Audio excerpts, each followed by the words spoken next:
মাতৃত্বের রয়েছে নির্দিষ্ট বয়স, যে বয়সের পর গর্ভধারণ করলে রয়েছে ঝুঁকি, এমনকি হতে পারে মৃত্যুও। সম্প্রতি এই ধারণা ভেঙে দিচ্ছেন বলিউড তারকারা। বয়সের বাধা পেরিয়ে মাতৃত্বের পথে হাঁটছেন তারা। মা হবার সুখবর দিয়েছেন দীপিকা পাড়ুকোন।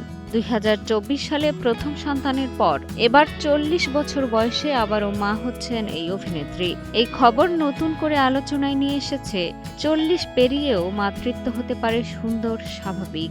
শুধু দীপিকা নন, এই তালিকায় রয়েছেন আরও অনেক পরিচিত মুখ। বলিউডের জনপ্রিয় অভিনেত্রী ক্যাটরিনা কাইফ 42 বছর বয়সে প্রথমবার মা হয়েছেন। 2021 সালে ভিকি কৌশলকে বিয়ে করার 4 বছর পর মাতৃত্বের স্বাদ পান তিনি। অন্যদিকে ফিটনেস আইকন শিল্পা শেঠি 45 বছর বয়সে দ্বিতীয়বার মা হয়েছেন। মোনালিসা হেভি ফ্লো 15 পিস প্যাকেটের সাথে 8 পিসের একটি প্যাকেট একদম ফ্রি। একইভাবে অভিনেত্রী বিপাশা বসু 43 বছর বয়সে কন্যা সন্তানের জন্ম দেন। আরেকটি অনুপ্রেরণার নাম ফারাহ খান।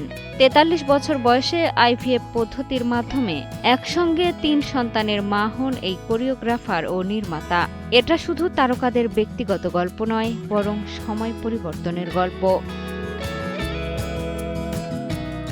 আধুনিক চিকিৎসা, সচেতনতা আর মানসিক প্রস্তুতি নারীদের নতুন করে শক্তি যোগাচ্ছে।